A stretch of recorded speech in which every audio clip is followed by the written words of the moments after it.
नमस्कार साथियों, मैं अनूप कुमार पांडे, शिक्षा संकाय, केंद्रीय संस्कृत विश्वविद्यालय। हम मनोविज्ञान के अंतर्गत शिक्षा मनोविज्ञान के विषय में परिचर्चा कर रहे हैं। इस श्रृंखला के आज के तीसरे व्याख्यान में मैं आप सभी का स्वागत करता हूं। साथियों, हमें शिक्षा मनोविज्ञान तक पहुंचने के लिए शिक्षा मनोविज्ञान का जो मूल तत्व है मनोविज्ञान, उसके आज के तीसरे व्याख्यान में आज हम मनोविज्ञान के विषय क्षेत्र के बारे में आपसे चर्चा करेंगे। जैसा कि पहले व्याख्यान में हमने मनोविज्ञान का एक सामान्य परिचय जाना था, देखा था, और शिक्षा के क्षेत्र में मनोविज्ञान को लाने का और उपयोग करने का अध्यापक के लिए क्या आवश्यकता अनिवार्यता है, इन बिंदुओं के बारे में हमने चर्चा किया था। दूसरे व्याख्यान में हमने मनोविज्ञान के विकास क्रम और मनोविज्ञान के अर्थ के विषय में आपसे चर्चा किया था। आज तीसरे व्याख्यान में जब मनोविज्ञान के विषय क्षेत्र स्पष्ट हो जाएंगे, तो इन्हीं विषय क्षेत्रों में से एक क्षेत्र है शिक्षा मनोविज्ञान। तो अगले चौथे व्याख्यान से कल से हम सीधे सिर्फ शिक्षा मनोविज्ञान के विषय में चर्चा करेंगे। तो आज मनोविज्ञान के विषय क्षेत्र को अत्यंत संक्षिप्त में हम आपके साथ जानते हैं।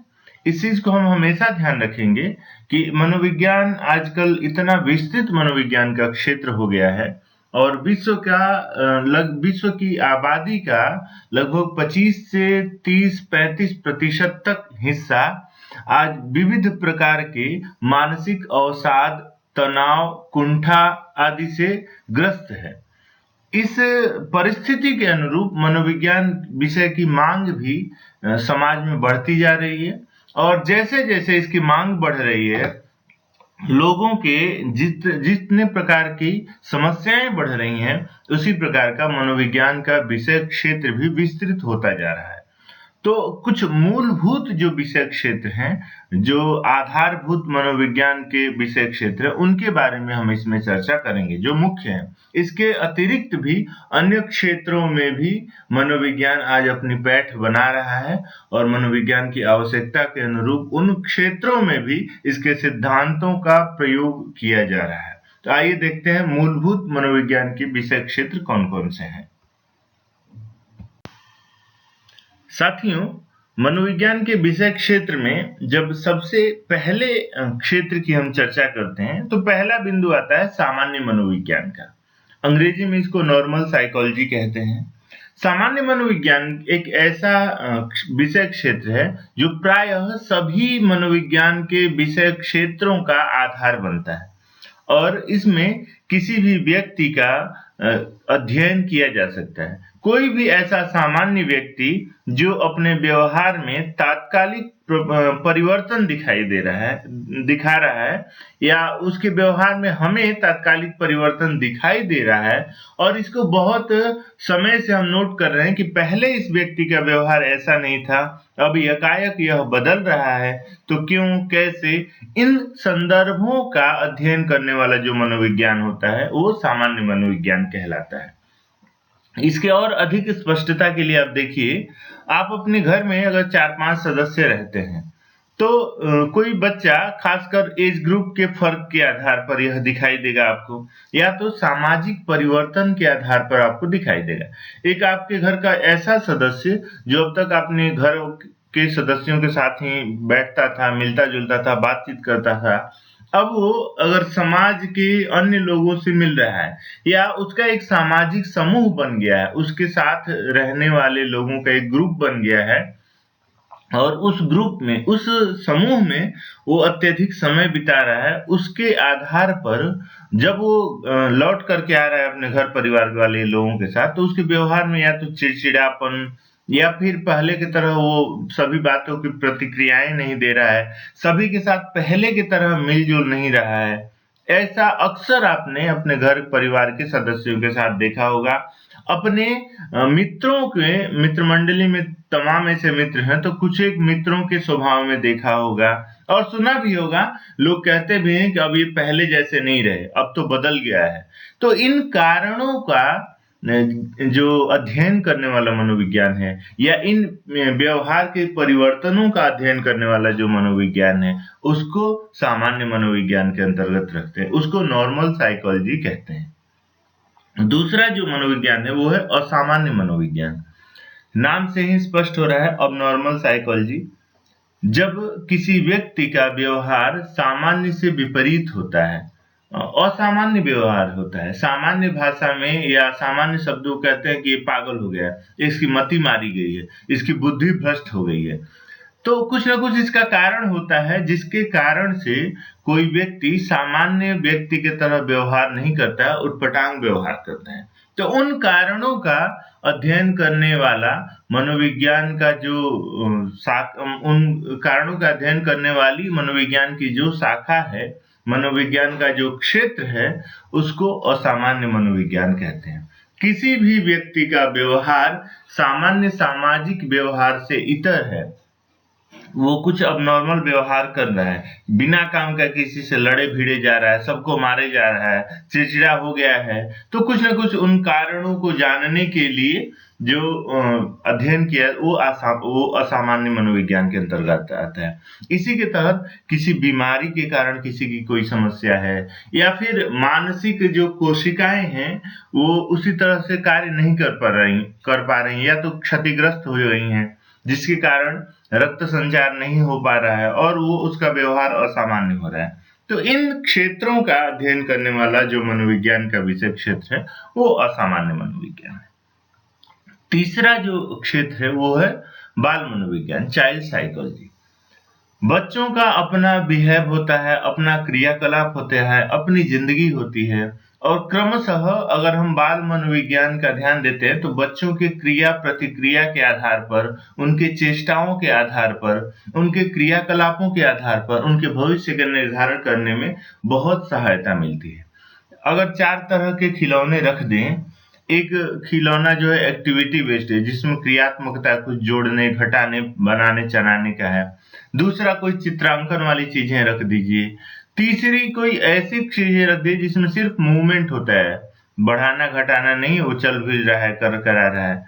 फिर अलग अलग ऐसे आप 4-5 तरह के खिलौने रखिए जिनमें अलग अलग विषय क्षेत्र है, और फिर धीरे धीरे उनकी संख्याएं बढ़ाई जा सकती हैं, बच्चों का रुझान देखने के लिए, अभिरुचि देखने के लिए कि किस क्षेत्र में बच्चे की अभिरुचि ज्यादा हो रही है। और अगर एक ही क्षेत्र में 1-2 क्षेत्रों में उसकी अभिरुचि, एक से ज्यादा में भी हो सकती है, बढ़ रही है, तो फिर उस विषय क्षेत्र में बच्चे को प्रबोधित किया जाए, आगे बढ़ने के लिए प्रेरित किया जाए, तो निस्संदेह वो उसका बेहतर क्षेत्र हो सकता है। इसी के आधार पर बच्चों का निर्धारण कर सकते हैं कि वो इंजीनियर बन सकता है, डॉक्टर बन सकता है, शिक्षक बन सकता है, सामाजिक जो नेतृत्वकर्ता बन सकता है, या इन क्षेत्रों में वो किस तरफ उसकी प्रवृत्ति है, अंतर्मुखी है, बहिर्मुखी है, उभयमुखी है।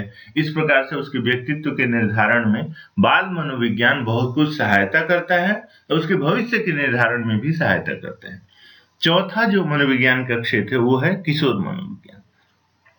आजकल लगभग हम देख रहे हैं कि एडोलसेंट एज, इसको एडोलसेंट साइकोलॉजी बोलते हैं, एडोलसेंट किशोरावस्था में इसको टीनेज के नाम से सभी संबोधित। टीन का मतलब सभी आप जानते ही हैं, 12 के बाद जो शुरू होता है, 13, 14, 15, 16, 17, 18, 19 से लेके फिर आगे तक, जैसा जैसा भौगोलिक परिक्षेत्र है, जो गर्म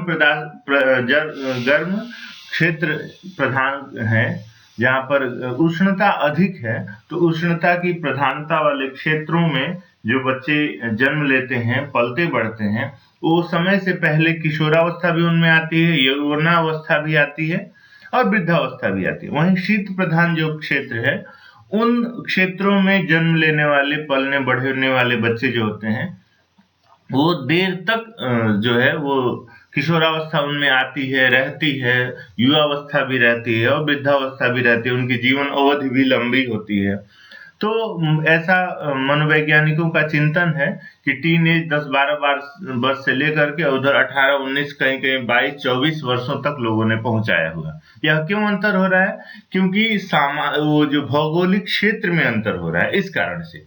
तो कहने का यह मतलब है, सामान्यतः 12 से 18-19 साल तक के बच्चे हैं वो किशोर कहलाते हैं, उस समय उनकी जो शारीरिक और मानसिक दोनों ही अभिवृत्तियों में परिवर्तन होता है। सोचने की क्षमता भी बदलती है, शरीर भी आकार प्रकार में, पुरुष हैं तो पुरुषोचित गुण आते हैं, स्त्री हैं तो स्त्रियोचित गुण आते हैं। उन कारणों से उनके भटकने की संभावनाएं अधिक होती हैं। तो कौन सी ऐसी संभावनाएं हैं जिनको तलाश करके उनको हम डाइवर्ट कर सकते हैं, रोक तो नहीं सकते हैं, लेकिन उसका जरूर मार्गांतरीकरण कर सकते हैं, दूसरे रास्ते के तरफ उन्हें मोड़ सकते हैं। चाहे तो हम उसे योग्य नागरिक बनाएं और चाहे तो फिर उसके सबसे समाज का पतित व्यक्ति भी बना सकते हैं, गिरा हुआ इंसान भी बना सकते हैं। तो इसलिए किशोर मनोविज्ञान इसमें बहुत महत्वपूर्ण भूमिका निभाता है, यह जानने में कि बच्चे की प्रवृत्ति किस ओर जा रही है और किस क्षेत्र में इसको मोड़ा जा सकता है, और उसके व्यवहार जो परिवर्तित हो रहे हैं वो क्यों हो रहे हैं। अक्सर बच्चों को इस समय डांटने की प्रवृत्ति शुरू हो जाती है, लोग जो मिले वही डांट देता है। उनका जो शारीरिक आकार प्रकार का परिवर्तन होता है, दाढ़ी मूछ बेढंगे ढंग से आने शुरू होते हैं पुरुषों में, स्त्रियों को भी स्त्रियोचित तमाम गुण आते हैं जिनका उनको ज्ञान नहीं होता है, और ऐसी परिस्थिति में सब लोग उनको डांटते बोलते रहते हैं। तो एक तरह से ये ना अत्यंत विचलन की अवस्था होती है या झुंझलाहट की अवस्था होती है, सभी लोग डांटते फटकारते रहते हैं। इस समय किशोर मनोविज्ञान के अनुरूप यदि व्यवहार किया जाए तो निश्चित ही बच्चों के परवरिश जो है वो व्यवस्थित होगा और योग्य नागरिक हमें मिलेगा। फिर पांचवा है वैयक्तिक मनोविज्ञान, इंडिविजुअल साइकोलॉजी। वैयक्तिक मनोविज्ञान से तात्पर्य हर व्यक्ति का अपनी कुछ व्यक्तिगत विशिष्टताएं होती हैं, व्यक्तिगत कुछ क्षेत्र होता है, कुछ गॉड गिफ्टेड चीजें हर व्यक्ति के पास होती हैं। अगर उन क्षेत्रों में ही उसको प्रयास करने के लिए, बेहतर करने के लिए हम प्रेरित करें तो निश्चित ही उस क्षेत्र का एक योग्य व्यक्ति हमें प्राप्त होगा। जैसे सचिन तेंदुलकर का उदाहरण ले लीजिए। सचिन तेंदुलकर खेल में, क्रिकेट के खेल में खासकर राष्ट्र को जो दे गए, और उसको अगर हम चाहते, कहते या विचार करते कि अच्छा मैथ का स्टूडेंट क्यों नहीं हो रहा है, एक अच्छा इंजीनियर क्यों नहीं बन रहा है, और उनकी गलतियों को हमेशा नोट डाउन करते, फिर उनको गणित नहीं पढ़ने के कारण प्रताड़ित करते, या शिक्षा उनकी स्नातक क्यों नहीं हुई, 10वीं क्यों नहीं हुई, 12वीं क्यों नहीं हुई, इन बिंदुओं पर हम ध्यान देते तो कहीं ना कहीं हमें एक योग्य खिलाड़ी नहीं मिल पाता। इसलिए वैयक्तिक मनोविज्ञान इन क्षेत्रों के अध्ययन में हमें महत्वपूर्ण सहायता देता है और व्यक्ति की विशिष्टता जो है उसको जानने में सहयोग देता है। सभी की वैयक्तिक विशिष्टताएं होती हैं, उनको जानकर समझकर उसी क्षेत्र में उसको प्रेरित किया जाए तो निश्चित ही एक योग्य नागरिक की प्राप्ति होगी। फिर छठा है समाज मनोविज्ञान, सोशल साइकोलॉजी। हर समाज की अपनी कुछ विशिष्टताएं होती हैं। समाज यहाँ समूह के समूहों का द्योतक है, एक छोटा परिवार, फिर 2-4 परिवारों का समूह, फिर कई परिवारों का एक संगठन समाज है। तो इस प्रकार से हर समाज बन जाते हैं अलग अलग। आजकल तो वर्ग विशेष के आधार पर समाज का निर्धारण राजनीतिक दलों ने शुरू कर दिया है, जो कि अनुचित है। समाज यहाँ वह है जो एक, जिनकी रीति रिवाज, जिनकी भाषा बोली, जिनके क्रियाकलाप, जिनका पहनावा ओढ़ावा इत्यादि सब एक है, भोजन एक जैसा है। तो इनके आधार पर इनकी विशिष्टताएं, इनकी कार्य क्षमता को पहचानना, फिर उस क्षेत्र में कार्य करना, इसमें बहुत सी सहायता देती है समाज मनोविज्ञान का क्षेत्र देता है। उदाहरण के लिए आप नागालैंड एक प्रदेश है भारत का, वहां की जो नागा की जनजाति है, इसमें अद्भुत विशिष्ट क्षमता होती है, अत्यंत वीरोचित गुणों से युक्त होते हैं। तो उन चीजों को पहचाना जाए और उनको यदि सैन्य क्षेत्र में जाने के लिए प्रबोधित किया जाए, या अन्य जो भारत के विशिष्ट जो क्षेत्र हैं निडरता से कार्य कर, उन क्षेत्रों में जानने के लिए प्रेरित किया जाए तो अत्यंत ही राष्ट्र के लिए योग्य नागरिक मिलेंगे और उस समाज समूह का भी विकास होगा जो कि मुख्य धारा में आएंगे। तो इसलिए समाज मनोविज्ञान एक क्षेत्र में बहुत कुछ कार्य करता है। फिर पशु मनोविज्ञान है, एनिमल साइकोलॉजी।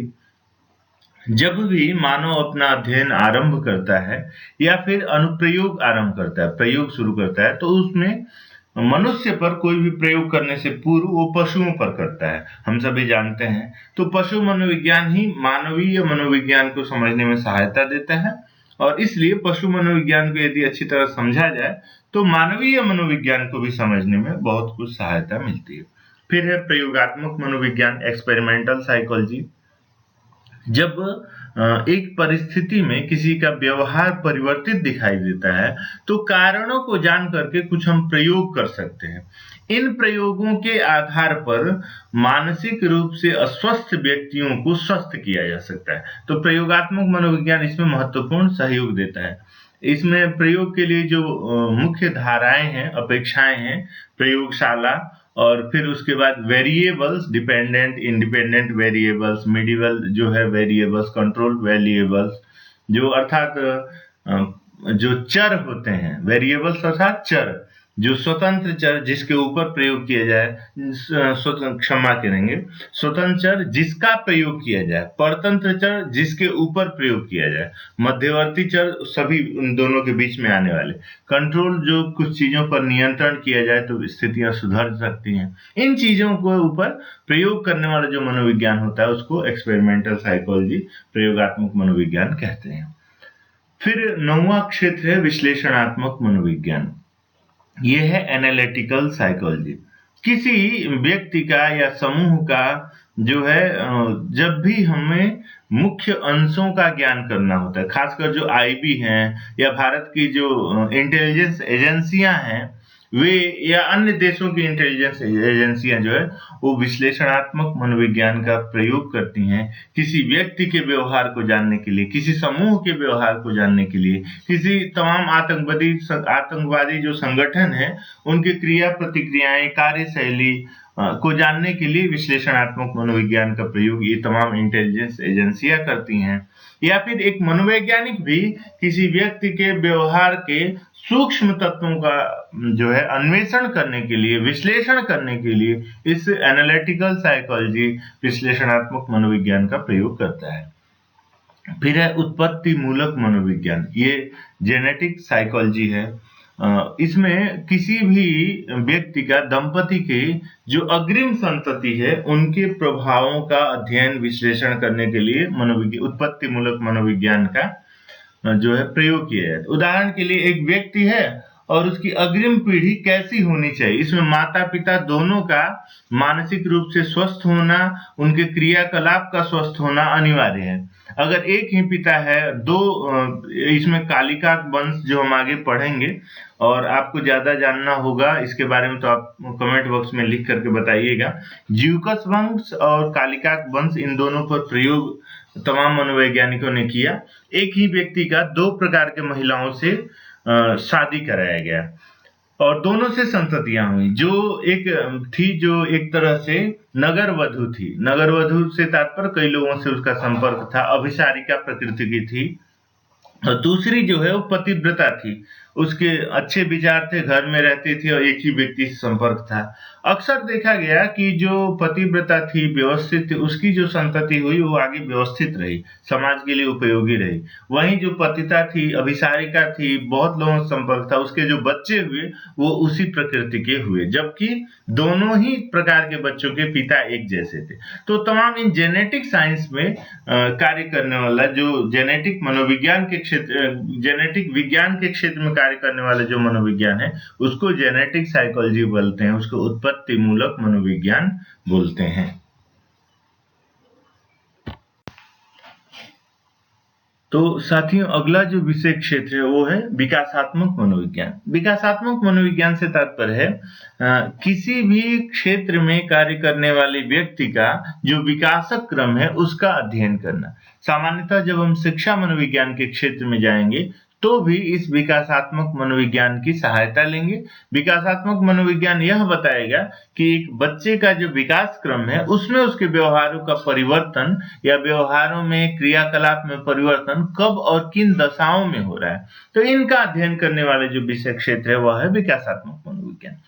12वां जो क्षेत्र है वो है शारीरिक मनोविज्ञान। शारीरिक मनोविज्ञान से तात्पर्य है कि किसी भी व्यक्ति के शारीरिक दशाओं, क्रियाकलापों में जब परिवर्तन होता है तो उसके कारण क्या होते हैं। उदाहरण के लिए आप जानते हो किसी व्यक्ति को जब गुस्सा आती है तो उसके चेहरे लाल हो जाते हैं, चेहरा उसका लाल हो जाता है, कान लाल हो जाते हैं, उसको स्वयं से गरम गरम सा महसूस होने लगता है। क्यों, कारण क्या है? तो इन कारणों का अध्ययन करने वाला मनोविज्ञान का जो शाखा है वह जो है शारीरिक मनोविज्ञान है और यह चिकित्सा मनोविज्ञान का एक हिस्सा के रूप में कार्य करता है। फिर है प्रौढ़ मनोविज्ञान, एडल्ट साइकोलॉजी। प्रायतः आपने देखा होगा कि समाज के तमाम व्यक्तियों का कार्य व्यवहार जो है बदल जाता है, या अधिकतर जो एडल्ट हैं वो कई बार असामाजिक व्यवहार करते हैं। असामाजिक अर्थात समाज में जो व्यवहार हेय हैं, त्याज्य हैं, छोड़ने योग्य हैं, समाज जिन व्यवहारों को स्वीकार नहीं करता है वैसे व्यवहार ये प्रौढ़ व्यक्ति करते हैं। क्यों? उन कारणों का अध्ययन करने वाला मनोविज्ञान का जो वर्ग है, मनोविज्ञान की जो शाखा है, उसको बोलते हैं प्रौढ़ मनोविज्ञान। फिर 14वां जो ब्रांच है, 14वीं जो शाखा है, वो है जियो साइकोलॉजी। जियो साइकोलॉजी वस्तुतः भौगोलिक परिस्थिति के कारण किसी के कार्य व्यवहार में जो अंतर आता है उनका अध्ययन करने वाला शाखा है। यह मनोविज्ञान का अत्यंत नया वर्ग है, अत्यंत नया क्षेत्र। किसी भी पर्यावरणीय प्रभाव के कारण व्यक्ति में, मानव में या पशु मात्र, प्राणी मात्र में जो व्यवहारगत परिवर्तन आ रहे हैं या आ सकते हैं उनका अध्ययन करने वाला, अनुसंधान करने वाला मनोविज्ञान का जो वर्ग है, जो शाखा है, वो है जियो साइकोलॉजी। फिर 15वां जो मनोविज्ञान की शाखा है वह है व्यावहारिक मनोविज्ञान, अप्लाइड साइकोलॉजी। किसी के व्यवहार में तात्कालिक परिवर्तन या भविष्यिक परिवर्तन या क्रियाकलाप में जो परिवर्तन दिखाई दे रहा है वह किन कारणों से हो रहा है, किन कारणों से यह व्यवहार में परिवर्तन दिखाई दे रहा है, इसका जो अध्ययन करने वाला मनोविज्ञान का वर्ग है, मनोविज्ञान की जो शाखा है, वह है व्यावहारिक मनोविज्ञान। यह देखता है कि किन कारणों से इन परिस्थितियों में व्यक्ति का व्यवहार बदल रहा है और कौन से ऐसे शर्त रख दिए जाएं कि वो व्यवहार परिवर्तन उसमें दिखाई न दे। उदाहरण के लिए, किसी व्यक्ति को बहुत तेज गुस्सा आ रही है, आपको पता है वो गुस्सा में रहता है, उसको आप भरपेट खाना खिलाइए, फिर किसी तत्व का, किसी तथ्य का चर्चा करिए, देखिए उसको गुस्सा भी कम आएगी। प्रायशः इस मनोविज्ञान का उपयोग हमेशा ही महिलाएं अपने पतियों के ऊपर करती हैं। अधिकतर आपने देखा होगा, सुना होगा, पति को पहले खाना देंगे, भरपेट खाना खाने ले, उसके बाद अपनी बात उनके समक्ष रखेंगे। बहुत ही मनोवैज्ञानिक रूप से उनके व्यवहार में बिना परिवर्तन किए अपनी बात को मनवा लेने का, करने का एक तरीका है। यह व्यवहारिक मनोविज्ञान इन बिंदुओं पर अध्ययन करता है और फिर व्यक्ति के व्यवहार परिवर्तनों का जो है एनालिसिस, विश्लेषण करता है। फिर है सैन्य मनोविज्ञान, मिलिट्री साइकोलॉजी। सैन्य मनोविज्ञान सैन्य क्षेत्र में कार्य करने वाले व्यक्तियों के व्यवहारों का अध्ययन करता है और विश्लेषण करता है। प्रायः हम जानते हैं सभी कि जो भी सैन्य क्षेत्र में कार्य करने वाले लोग हैं वे अधिकतर अपने घर परिवार से दूर रहते हैं। ऐसी स्थिति में उनकी मानसिक दशाओं में विकृति न आए, वो परिवार समाज के साथ रहते हुए फिर राष्ट्र सेवा में एकाग्रचित्त रहें, इसके लिए अध्ययन करने वाला जो मनोविज्ञान का वर्ग है, शाखा है, वो है सैन्य मनोविज्ञान, मिलिट्री साइकोलॉजी। फिर है कानूनी मनोविज्ञान, इसको लीगल साइकोलॉजी बोलते हैं। सामान्यतः कानूनी क्षेत्र में किसी व्यक्ति को अपने पक्ष में करने के लिए, तर्क देने के लिए इस मनोविज्ञान की आवश्यकता होती है। अर्थात अपने पक्ष, अपने तर्क ऐसे तरीके से, इस तरीके से रखा जाए कि व्यक्ति हमारी बात मान ले, इसके लिए कानूनी मनोविज्ञान होता है। फिर है चिकित्सा मनोविज्ञान, क्लिनिकल साइकोलॉजी। चिकित्सा के क्षेत्र में कार्य करने का इसको बहुत बड़ा इसका योगदान है। आज तमाम व्यक्ति जो मानसिक रूप से अवसादग्रस्त हैं, कुंठाग्रस्त हैं, उनके भग्नाशा, उनकी आशाएं भंग हो सकती हैं, जीवन में निराशा आ गई है, उन तमाम क्षेत्रों में कार्य करने वाला जो मनोविज्ञान का वर्ग है, मनोविज्ञान की शाखा है, वो है क्लिनिकल साइकोलॉजी, वो है चिकित्सा मनोविज्ञान। आज जब भी मनोविज्ञान का नाम सुनते हैं आप, तो जिन चीजों, प्रवृत्तियां, जो धारणाएं आपके मस्तिष्क में आती हैं कि किसी व्यक्ति के मनोमस्तिष्क को जान लिया जाता है, उसका संपूर्ण श्रेय इसी चिकित्सा मनोविज्ञान को जाता है, क्लिनिकल साइकोलॉजी को आता है।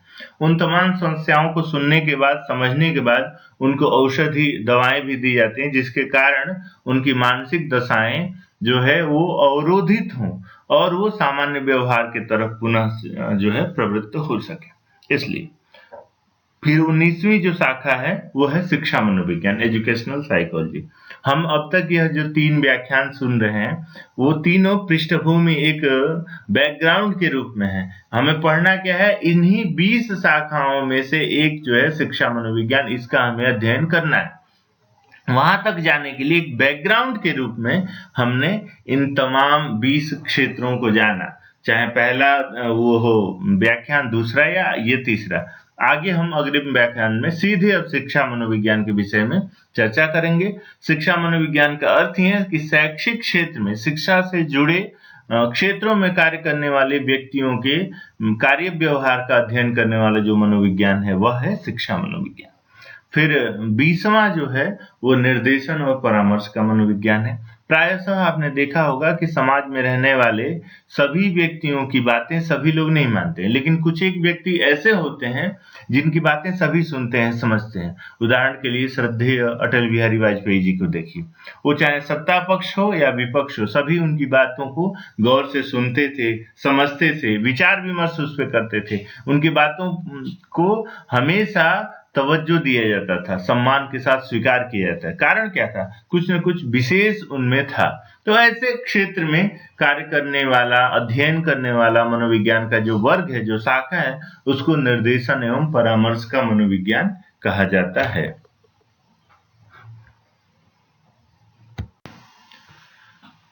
तो साथियों, इस प्रकार हमने इन मूलभूत 20 मनोविज्ञान के क्षेत्रों के बारे में जाना, समझा। यह भी मैं यहाँ स्पष्ट करना चाहूंगा कि ऐसा नहीं है कि मनोविज्ञान के कुल 20 ही विषय क्षेत्र हैं। जैसा कि हम देखे, आपसे चर्चा पहले भी की कि आज विश्व की लगभग 25 से लेकर के और कई अलग अलग देश क्षेत्र में 30, 35, 40% तक आबादी जो है वो किसी न किसी कारण से अवसादग्रस्त है, कुंठाग्रस्त है, तनावग्रस्त है, डिप्रेशन में है। तो जैसे जैसे इन ऐसे लोगों की समस्याएं बढ़ रही हैं सामाजिक, वैसे वैसे मनोविज्ञान के विषय क्षेत्र में भी निरंतर वृद्धि हो रही है। तो इसके विषय क्षेत्र भी अत्यंत विस्तृत होते जा रहे हैं। किंतु अभी जिन 20 विषय क्षेत्रों के बारे में हमने चर्चा की, वो मोटे तौर पर आज स्पष्टतः अपने अपने क्षेत्र में अलग से कार्य कर रहे हैं। अर्थात इन सब का मूल यद्यपि मनोविज्ञान है, फिर भी ये सभी इन क्षेत्रों में आज विशेष अध्ययन कर रहे हैं, विशिष्टता को प्राप्त कर रहे हैं। इसीलिए हमने इनके बारे में चर्चा किया। और अब जो है एक मनोविज्ञान क्या है, मनोविज्ञान की उत्पत्ति विकास कैसे हुई, मनोविज्ञान का अर्थ क्या है, और हमें अध्यापक के रूप में मनोविज्ञान क्यों पढ़ना है, इन कारणों का, इन प्रश्नों का हमने एक तरह से अध्ययन किया, जाना। इन प्रश्नों का उत्तर इन विगत 3 व्याख्यानों में सुना और समझा। अब अग्रिम व्याख्यान से, चौथे व्याख्यान से हम सीधे शिक्षा मनोविज्ञान के विषय में चर्चा करेंगे। आप स्पष्टतः यह ध्यान रखेंगे कि ये 3 जो व्याख्यान है, इनको जाने बिना चौथे अर्थात शिक्षा मनोविज्ञान को जानना भी कहीं ना कहीं अधूरापन का द्योतक होगा। इसलिए पहले इन 3 व्याख्यानों को पृष्ठभूमि के रूप में देखेंगे, जानेंगे, कारण जानेंगे, शिक्षा मनोविज्ञान आया कहां से, क्यों आया, कैसे आया, और फिर हम अग्रिम चौथे से शिक्षा मनोविज्ञान के विषय में अध्ययन करेंगे। इसी के साथ आप सभी का बहुत बहुत धन्यवाद। आपकी कोई समस्या हो, कोई क्वेरी हो, कोई प्रश्न हो, तो आप कमेंट बॉक्स में लिख करके बताएंगे, ताकि अगले व्याख्यान में हम उसकी चर्चा कर लें और फिर आगे बढ़ें। और फिर एक नए बिंदु के साथ अब शिक्षा मनोविज्ञान के विषय में कल से हम परिचर्चा आरंभ करेंगे। तब तक सभी को बहुत बहुत धन्यवाद।